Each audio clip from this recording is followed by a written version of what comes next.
Hey guys, this is Daniel with Boss C 351 Productions. Today's video in this series, we're going to be replacing our rack and pinion in our 2002 Dodge Grand Caravan. This will apply to 2001 through 2007 Dodge Caravans. Now the next thing you're going to have to do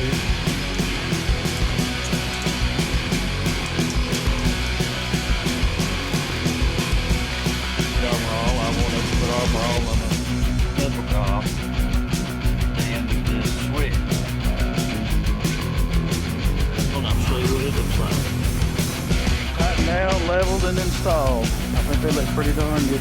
Hello, I'm Daniel, and I want to instruct you the person. Work your way around. I have it set right now at 1080 out of the valve cover, and when it's all crap coming out, that's not worth paying the kind of money I did.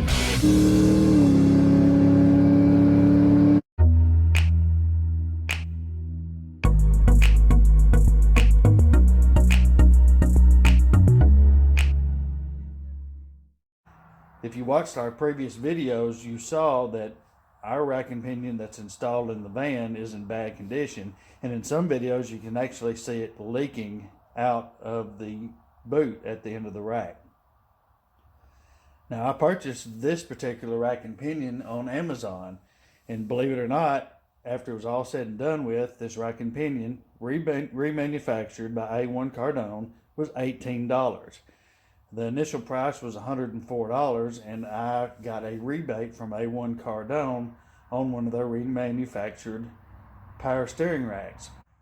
Now in the video you're going to see that I have several components already removed from the vehicle. The reason behind that is I'm already in the process of changing out the lower control arms. I've already changed out the struts on the vehicle, but I'm also going to change out the sway bar mounting bushings and the end links. Now when you go to change out your power steering rack, you do not have to remove the lower control arms. You can leave them installed. However, you are going to have to remove the cradle brace. And once you remove the cradle brace, all you have to do is lower down the rack and pinion, move it to one side, and then raise up the ends of the rack and pinion, and it will come out.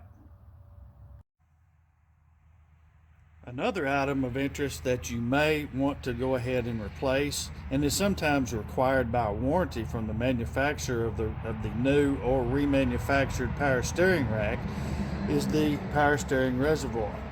Now inside the reservoir is a filter, and if that filter gets clogged, it can cause damage to both your power steering pump and your rack and pinion. A telltale sign that the filter is clogged is your power steering pump will start whining very loudly, and we don't want that. I'll show you how to replace that in a later video. Another item you want to make sure you have on hand when you're finishing your rack and pinion installation is the power steering fluid for the make and model vehicle that you are working on. Now, if you'll look in your owner's manual, it will tell you the type of fluid that is required for your power steering rack. Finally, you'll want to have some sort of oil catch container, so when you unhook the lines from the power steering rack, the lines will start draining and you'll have something to catch it in. You don't want to lay in the oil while you're working on this. We will also later flush out the system using compressed air at the power steering reservoir. This ensures we get all the old oil and contaminants out of the system. So let's get to work. The next thing we're going to do is raise and secure our van off the ground so we can safely work under the van to change out the control arms. Never ever trust a floor jack to hold a vehicle up while you're working under it. It's dangerous, very unsafe, and the floor jack can fail at any moment. As you can see, I have two different sets of jack stands that I use when working on vehicles. I put the smaller ones towards the middle of the van, and I put the large ones towards the front of the van. You can also use the floor jack as an additional backup under the front motor mount of the van, just to be safe. Again, never ever work under a vehicle that's only held up using the floor jack. Next thing we're going to do after that is we're going to take the front wheels and tires off of the van so we can access the areas we need to. So one of the first things we want to do when we're changing out the rack and pinion to gain access to it is to remove the cradle brace under the van. There are multiple bolts holding this cradle brace on, but you're going to have to take it off. Otherwise, you're going to fight the power steering rack to get it out, and you're also going to fight to get to the lines on top of the power steering rack to get them loose. So let's go ahead and get that done. Okay, we're underneath the vehicle now to better show what needs to be removed. Now this is a body mount. There's one on each side. Those are 21 millimeter. Here's one of the many cradle bolts, as you can see underneath the van on both sides. Those are 21 millimeter, and the nuts on the top are 21 millimeter as well. So you're going to have a backup to get those out. Also, you have 13 millimeter. That's your power steering line. There's a 10 millimeter that holds the power steering line on. Then you have a 10 millimeter for your power steering cooler. You also have 13 millimeter here for this gas recirculation system I was telling you about. There's another one here. There's another one up here. All holds that in. You want to go ahead and take all the hoses loose that you can to get these hoses in this assembly out of your way. Now some of these clamps, as you can see, they're already broken. On the other van I did this on, they were broken too. I just threw them away and just stuck the hoses on. I do not believe they're under any pressure whatsoever to blow those hoses off. So let's go ahead and get this started.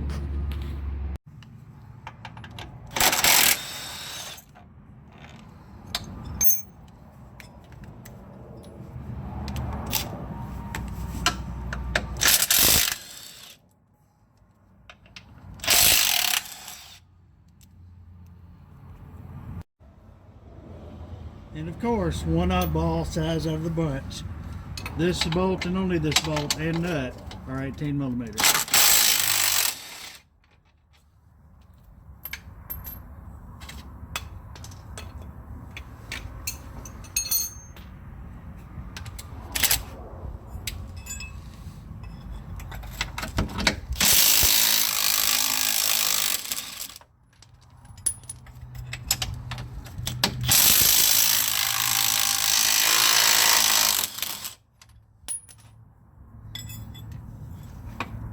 And guys, I highly suggest get you one of these Cobalt 3/8 impacts. This sucker is badass compared to like DeWalt or these other name brands. Get you one. It's only 99 bucks.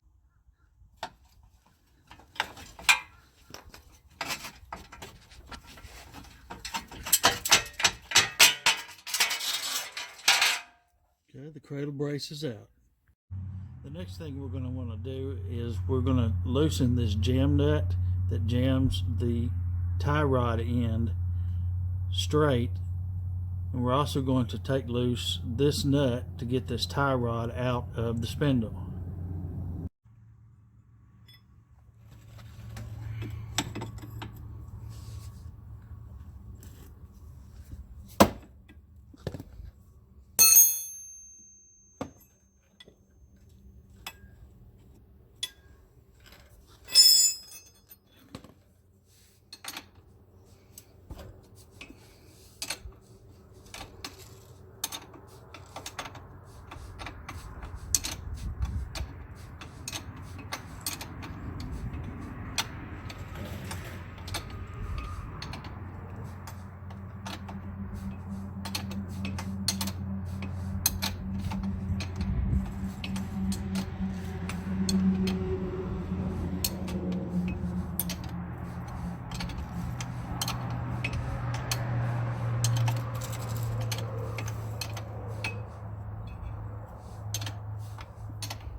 inside of the vehicle, we're going to disconnect the steering shaft from the steering wheel. So we're going to pull this pin, retain the pin, then we're going to get a 13 millimeter and we're going to take this nut loose.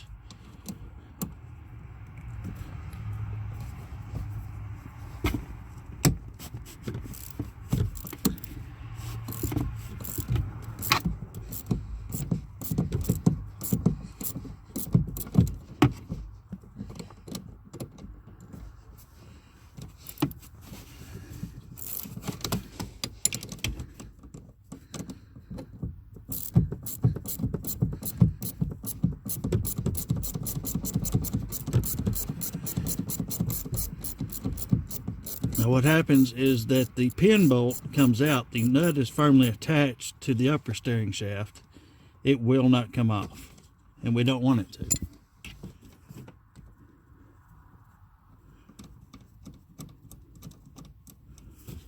Pull the pin out and pull the lower shaft out, and you see the steering wheel is loose. Next, we want to roll back the carpet. As you see, there's a boot. We're going to remove the push nuts off the boot. There's two of them on this particular van. Retain those push nuts. Pull the shaft down. Pull the boot off. That will expose an additional boot. Now we're going to have to take these 3 screws out and pull that boot completely out so we can get the shaft down through the body of the van.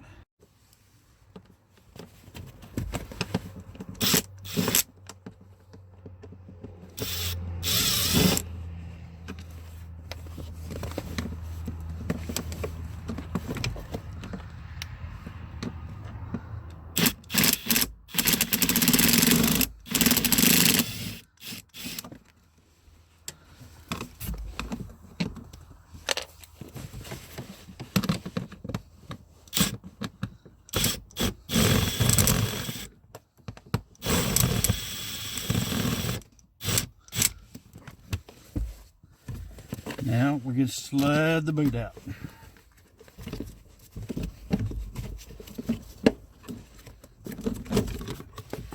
See, there is 2 separate boots here, one for the inside, one for the outside. I also want to note for you, this collar needs to be lubed.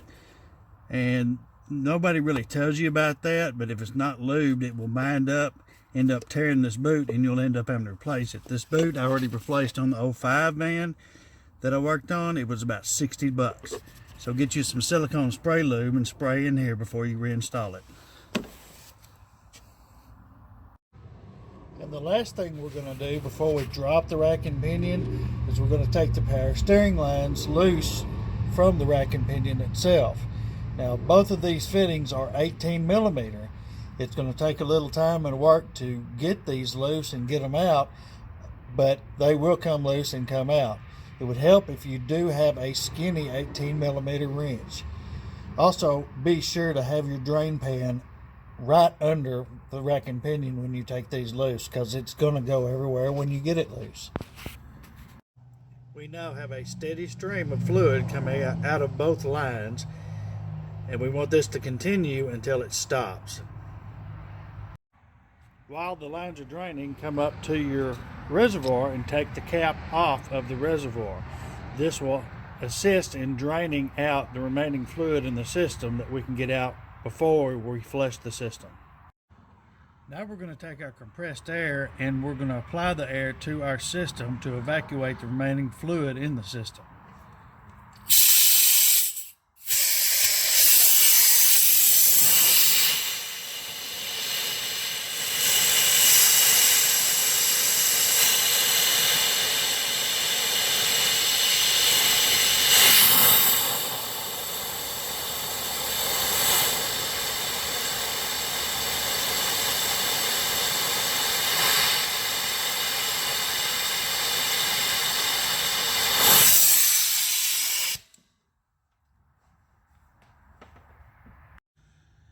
Now to remove the rack, we're going to take our 18 millimeter socket and our 18 millimeter wrench, and we're going to remove the bolts on the passenger side.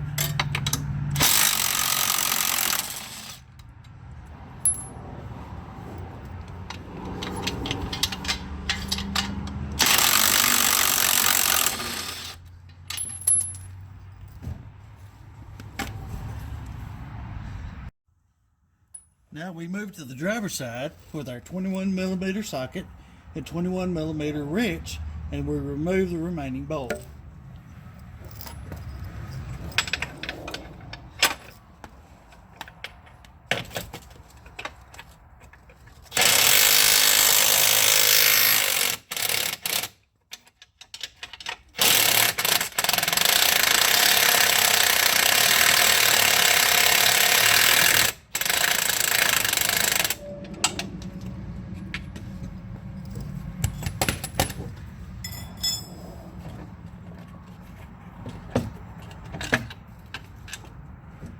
Now the rack should be free.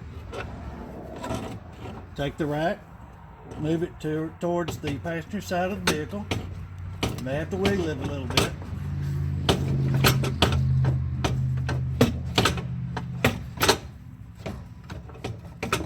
Remember, the shaft is still connected inside the vehicle. It takes a little bit to get it to come out.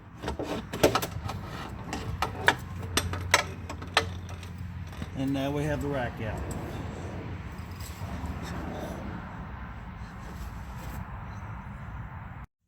Before we can continue to the installation, we have some prep work we're going to have to do to the new unit. On the old unit, we're going to have to take this steering shaft off, and to get it off, we're going to have to knock this roll pin out.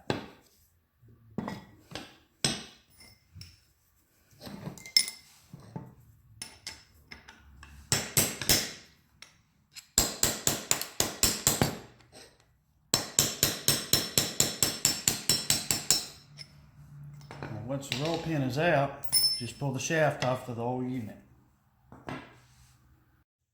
Next, we're going to install our shaft on the new unit. You can see there's a flat spot here on the shaft on the new unit, and there's a flat spot here on the steering shaft. Line both of those flat spots up, and then it will go on, and then you put your roll pin in.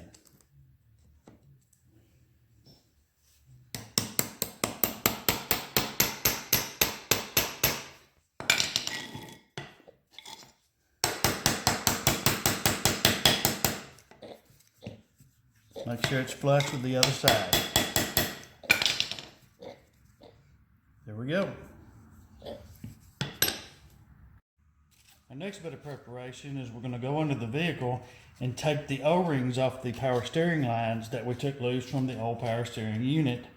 And we're going to install the new O-rings that came with the new unit on those lines. Now we have a fully assembled, ready to install power steering rack and pinion for our 2001 through 2007 Dodge Grand Caravan. In our next video, I will show you how to fully install the rack and pinion, along with adding fluid to the system and purging the system of air. This is Daniel with Boss C351 Productions. I appreciate you watching my videos. Please subscribe to my videos. Also, check down in the description for the parts and tools that I used. A lot of the parts come with heavy discounts versus the local parts stores. Again, thank you for watching my videos.